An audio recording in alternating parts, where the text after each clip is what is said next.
everybody? It's Mr. Wagstaff here. Cool stuff to talk about today. Man, we are in for a wild ride today. So the stories I have for you today are epic. There's some of the one we're going to start with today is one of the most famous stories in all of world history, especially in European history, because it's just so crazy and it ties right into the Protestant Reformation and the Catholic Reformation that we were talking about yesterday. So the Catholic Church had split with like the Great Schism, as it's called, and you have two versions of Christianity now. You have Protestants and Catholics. It's been kind of touchy because most governments are somehow connected either to the Protestant way of doing it or the Catholic way of doing it, and they're going to start passing laws where, like in Spain during the Inquisition, if you were the opposite version of Christianity than what the government wanted you to be, you could be like thrown in jail for that. Or in the case of the Spanish Inquisition, you could be tortured to death. So it was pretty rough. So that's kind of the society that we are in right now. And we pick up today in Europe. So we're going to spend a lot of today talking about England. All right. So we're going back into England into the 15th and 16th century today. All right. Let me put myself up here in the corner. Beep, beep, beep, beep, beep. All right. It all starts with this dude, Henry VIII. All right.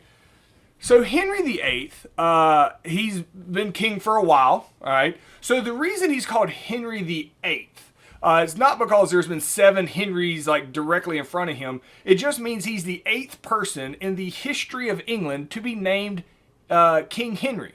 So the last King Henry could have been hundreds of years before him and you know, stuff like that. So that's why they get that number, all right, is just because apparently they don't change names a lot, I guess. So Henry VIII he's the 8th person to be king in England that's named Henry. That's how you separate them. That's where the names come from. Doesn't necessarily mean he's directly related to all the other Henrys, but he probably is. Because in order to become king, you're usually the son of the king before you, which is very important to today's story.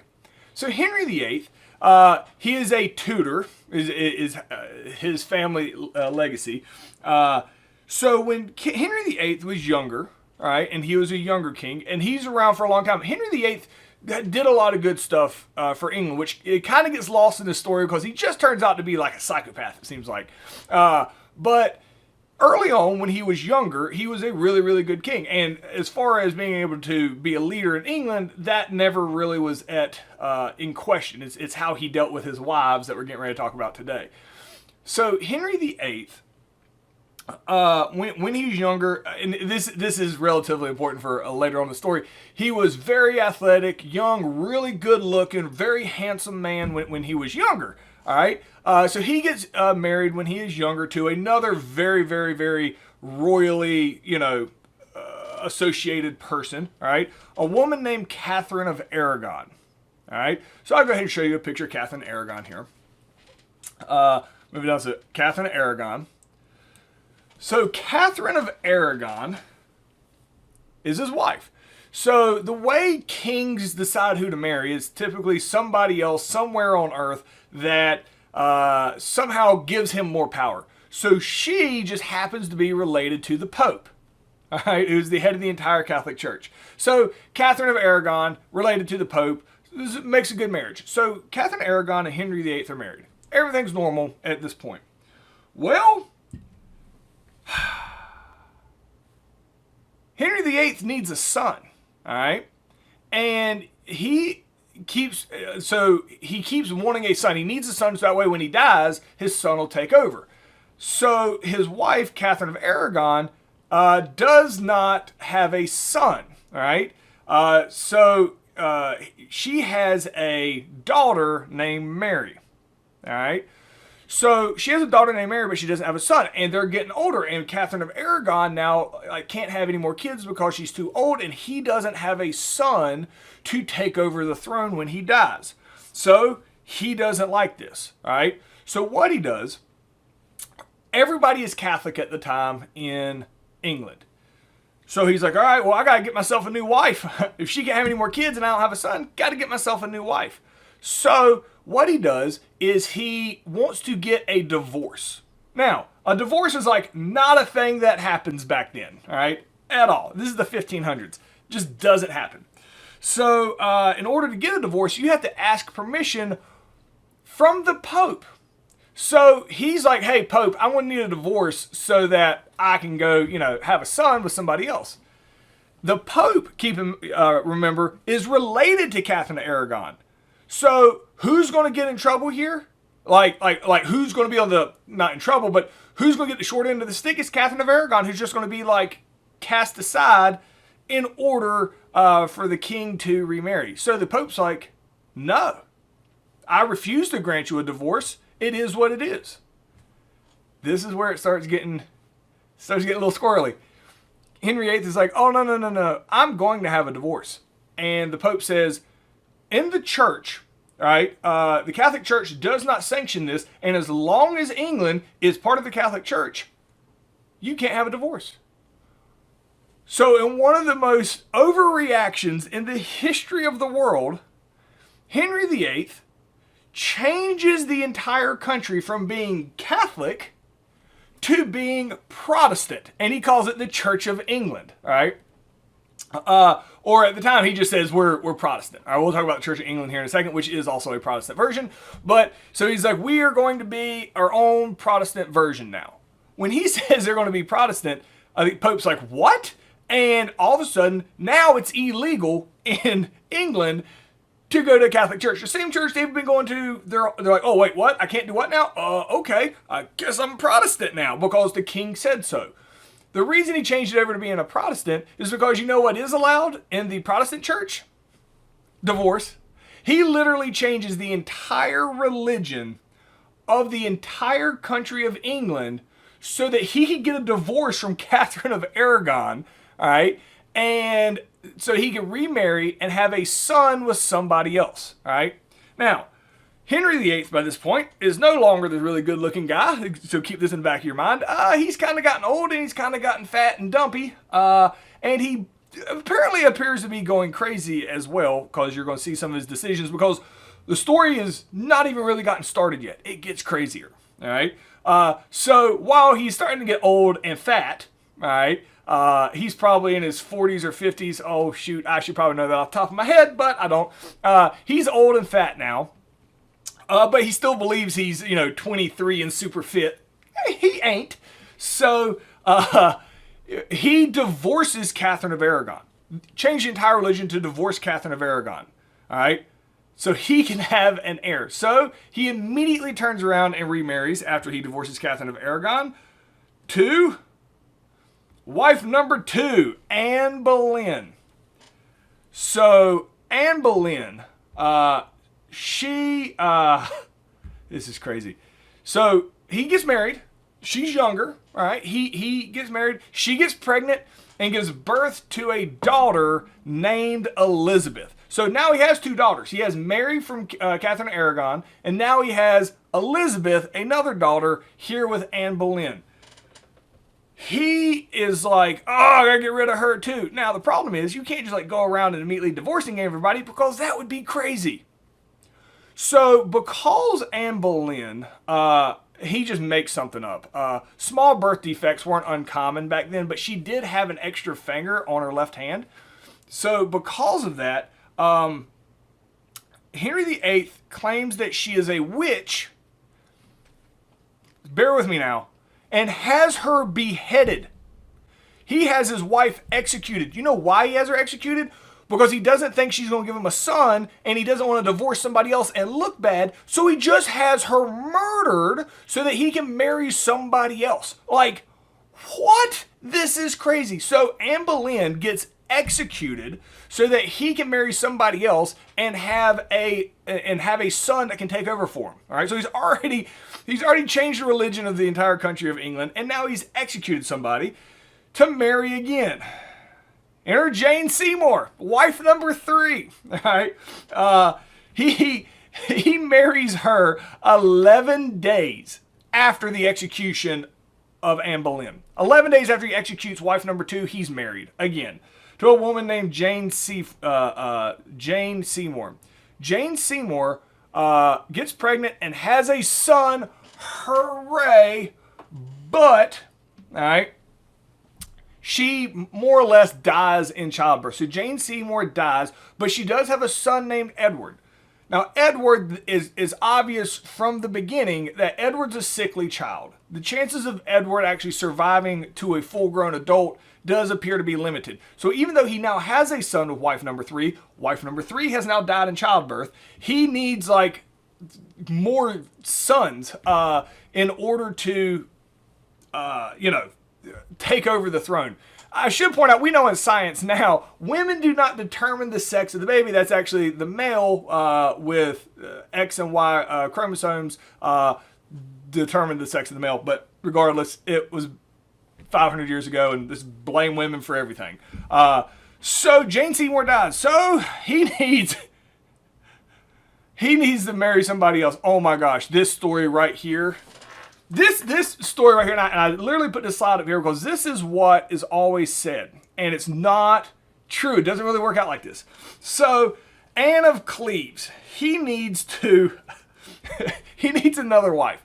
So they hear that from Germany, there is a princess or that would be a very good wife for him. So he's like, okay. So he sends his painter out because they have pictures. Go take make a painting of her and show me how beautiful that she is. So the painter goes out there, makes a painting of her, and brings it back. She's beautiful. All right. So he's like, yes, let's marry her. So they set up the whole wedding before he's ever seen her. He's only seen this picture of her. He ends up like showing up like on her route to England to like surprise her. She's like not all dolled up or anything. And so the famous story that gets put in history is that he thought she was ugly. So they do get married and he immediately divorced her. It was actually, if it was that shallow, all right, it's more the other way around. She was told of how handsome and awesome Henry VIII was, and then she met him, and he's clearly not. So they were not very happy with each other. If it was based on physical appearance, that would seem kind of odd, but maybe it was. But yeah, so in history, it's like, oh, she was ugly. More than likely, it was more she rejected him because she didn't like him and didn't want to have anything to do with him. And then in history, he was like, well, I didn't want her anyway. So they get divorced the same year they get married, all right? That is wife number 4. He now needs another wife. I tell you, it gets crazy. So Anne of Cleves, at least she didn't get executed and she didn't die. All right. So comes to wife number 5, Catherine Howard. He marries like a lot of Catherines, it seems like. All right. So Catherine Howard, all right, was actually related to Anne Boleyn, as crazy it was. And so Catherine Howard, she is way younger than Henry VIII, right? Henry VIII, old man. So she apparently had an affair with somebody that was a lot younger while she was married to Henry VIII. Henry VIII finds out about this and has her executed. Another one beheaded. Catherine Howard, pow, dead. Again, not looking out well for anybody here. So Catherine Howard, she's killed. So that's wife number 5. Let's go to wife number 6, Catherine Parr. That's right. This is the 3rd Catherine that he has married. They get married, and he was really sick by this point. So when they get married, she basically takes care of him when he gets sick and old and looks after his children. So he has a lot of other children. He had sons, just not with his wife. Like, you're like, didn't he just execute somebody for cheating on him? And he's cheating on him? Yeah, it's absolutely insane. The whole thing is insane. But the sons don't matter unless they're from, like, his wife. All right. So she outlived Henry. So he's going to die a few years after they get married. She takes care of him, and she outlives him. So she's a survivor. This is crazy. So you're like, that's a crazy story here. All right. So the question here is, because we're going to come back to this story, because this story has so many little offshoots of other stories. What was Henry VIII's motivation for changing England from Catholic to Protestant? We had talked about that in detail, really, with one of his first wives. So go through it, make sure you answer this in complete sentences. Pause me if you need to. And we're going to, all right, Let me move myself down here. So it is important to understand.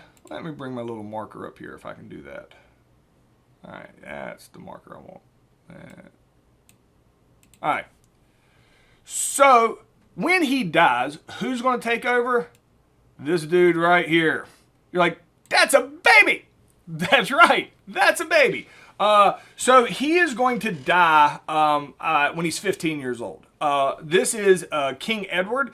So he doesn't really rule as much as there's like people that rule until he came of age, but it was obvious that he is a pretty sickly baby. So he is going to die. He's going to be king for a few years, but he's going to die. So once he dies, and let me get a, all right, we'll put a bit X through him. All right. So let's start marking out who's alive and who's dead. King Henry at this point, he done died. Catherin of Arago, she got divorced. We're just gonna, she might still be alive, but all these. Remember that. Now, Catherine Parr, I do believe lives to be she's 1548. So we're gonna mark her out too. Even though she was the queen when the king dies, she doesn't. It goes to the children. It doesn't mean that she's in charge. All right. So King Edward here takes over for a little bit. Then he dies. So who's left? All right. Well, you got Mary. All right. Mary is important. Have you ever heard? There's a drink called a Bloody Mary. That term actually comes from Mary the First, and here's why. She is the daughter of Catherin of Arago. So she is related to the Pope, just like her mom was. She is a devout Catholic. She is furious that her mom got thrown out and just, rejected. So what she does, she is in charge. So since there's no other male heirs, it goes to the oldest female, right? Which is Mary the First. She does not look happy. They call her Bloody Mary because she's like, we're done being Protestant. We're going back to Catholic. So everybody's like, wow, okay. So there was no transition period or anything like that. They're like, if you're not Catholic, you're all getting murdered. A lot of really bad things happened in England at the time by people that didn't want to go back to be Catholic. And so you had a lot of Spanish Inquisition, torturing and stuff like that. So she's in charge for like 5 years before she dies of natural causes. All right. So she dies, and she is nicknamed in history as Bloody Mary. Let me make sure I got my question here so I don't go too far on you. All right. So really important now comes down to this woman. Queen Elizabeth I. She's called Queen Elizabeth I because there's never been a Queen Elizabeth before. So she is the absolute ruler of England. She is crazy famous. So as famous as that story I just told you was, she is also going to be crazy famous in history and has her own story, even though she's like the direct lineage of Henry VIII and all this crazy stuff that happened. So of all these people, she's the survivor, and she's going to be the long-term Queen of England. She is going to serve for like over 50 years as the Queen of England. She was the longest ruling monarch until the current queen, who's really, really old in England, until she surpassed her just in like 2015, I want to say, as having the longest rule of any monarch in the history of England. So Queen Elizabeth is going to come out, and she is going to rule for a really, really long time. So let me show you a picture of her. Boop, boop, boop. All right, that's what I want. And go back to here, move myself up. All right. So Queen Elizabeth. All right. This is a painting of Queen Elizabeth. That was the makeup. That was the look at the time. The Victorian age. The white face paint basically is what it was. Queen Elizabeth, by all accounts, is an extremely effective ruler. All right. So Queen Elizabeth takes over from her sister, Queen Mary, who was like, everybody's going to be Catholic again. And then, so everybody's like, what are we going to do? So Queen Elizabeth, in one of her more impressive feats, and it's one of her first feats, she's like, all right, here's what we're going to do. So I'm not trying to tick off the Pope, but at the same time, I don't want to be under his control. Here's what we're going to do. We're going to create this thing called the Church of England. We're going to be Protestant, but we're basically going to do everything like the Catholics do it. So we have control over it, and we're not being like told what to do by the Pope, while at the same time still keeping a lot of the traditions and ideas that existed in the Catholic Church. This is very much a compromise. So that was one of the first things Queen Elizabeth comes in and sets up as the Church of England to try to ease tensions, because it was, which side do I go to? I don't want to get murdered, is what most people thought. So she creates the Church of England.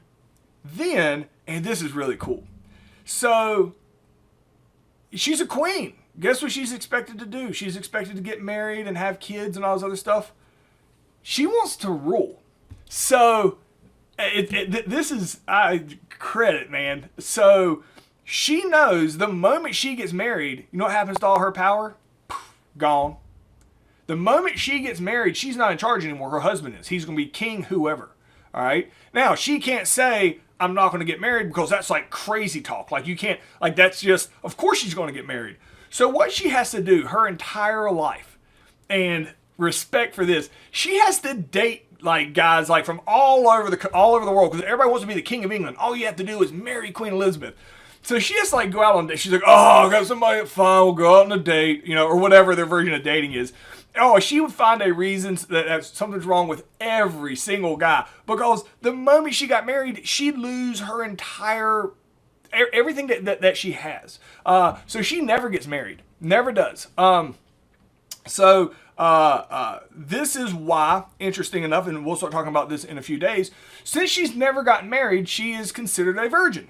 All right, whether that's true or not, who knows? But since she's not married, she is considered the Virgin Queen. So if anybody ever refers to the Virgin Queen in any video clips or anything, who they're talking about is Queen Elizabeth, because she's never married. All right. So this is why, like Virginia, the state of Virginia, when England comes over here and sets up colonies, that's where the name Virginia comes from, virgin, which is a symbolism of Queen Elizabeth. Because Queen Elizabeth was a very, very popular woman, even at her time, and then in history, just there's no glass ceiling for her. And she knew how to play the game and was a very, very effective leader, and very influential. That one of the first things that she's going to do is to deal with the Protestant Catholic reformations on both sides and create the Church of England as a compromise, which kind of set the stage for all the cool stuff that she does while she's there. If this type of stuff interests you, and usually people are either super into this or don't care at all, if this interests you, go look up some of the stuff that she was able to accomplish, and the things that happened in her lifetime and her reign. Very, very impressive. So the question here is, Queen Elizabeth never chose to marry, and she also served longer than any other monarch in the history of England at that time. Why would it have not been her best interest as a ruler to get married? All right, so go through and answer that in complete sentences. Pause me if you need to. And then this is really important. So I could spend a whole class period talking about this, giving you examples. Or you can just really focus and understand what I'm getting ready to say, because it's going to be referenced a whole lot after this. It's this concept of absolutism. Absolute means total and complete. This time period in the 14, 15, 1600s is called absolutism in Europe. Whoever the ruler was, in this case Queen Elizabeth or Henry VIII or Bloody Mary or any of these, whoever's in charge has complete and total control. There's no government, all right? There's no parliament or anything like that. If there is, they don't have to really, the king doesn't have to listen to them. They have complete and total control. And this is how societies are run. It is by one person in complete and total control. The reason this is popular is still from like Plato. Plato, who talked about this idea of philosopher kings, that there should be one dictator. Because even though Greece had shown democracy, according to the experts from Greece, democracy doesn't seem to work. It's like mob rule. So nobody's like, oh, we should have a democracy. That's like crazy talk. It's not until America ends up going to that in a revolution that people start looking at democracy in a different way present day. So here are some of the absolutism people that exist at the time. So absolutism, again, means if you're a king or queen, you have complete and total power. So Philip II of Spain creates the Spanish Armada, massive collection of ships, and we'll talk more about that as the unit goes on. protected the Catholic Reformation because Spain was Catholic. They had the Spanish Inquisition that would go like torture people to death that were Protestant. So Spain, absolutely Catholic, up one side and down the other. Elizabeth I of England, this is Queen Elizabeth that we're talking about. She's an absolute monarch, meaning she has complete and total control. If she looks at somebody and is like, punch yourself in the face, they're like, punch themselves in the face. Complete and total control over every aspect of society. Like a dictator is exactly what absolutism means, but even more than that. Like on any whim is what happens in their country. She established the Protestant Church in England, which called the Church of England. She defeated the Spanish Armada. Spoiler alert, we're going to talk about that. It's crazy. Louis XIV of France, he built the Palace of Versailles. In the next unit, when we start talking about revolutions, we're going to talk about how things don't necessarily go great in France and they get kind of squirrely. In large part because of these absolute leaders like Louis XIV, who just waste a bunch of money and ruin a lot of things for the majority of people in a country. And so absolutism, while Elizabeth I gets a lot of credit for being good, then you have people like Louis XIV that are not. Peter and Catherine the Great of Russia expanded and modernized Russia. They're kind of one way or other on this. Did they modernize Russia? Absolutely. Did they do a lot of awful things to modernize Russia? Absolutely. So, but absolutism is a time period after the Middle Ages in which kings had complete and total power over their entire country and the projection of their entire country, more so than any individual dictator in modern times would. So the question is, what is the difference in absolutism and the way most societies are designed today? So think about how the societies are designed today, how decisions are made, and what absolutism was like, and how is that different?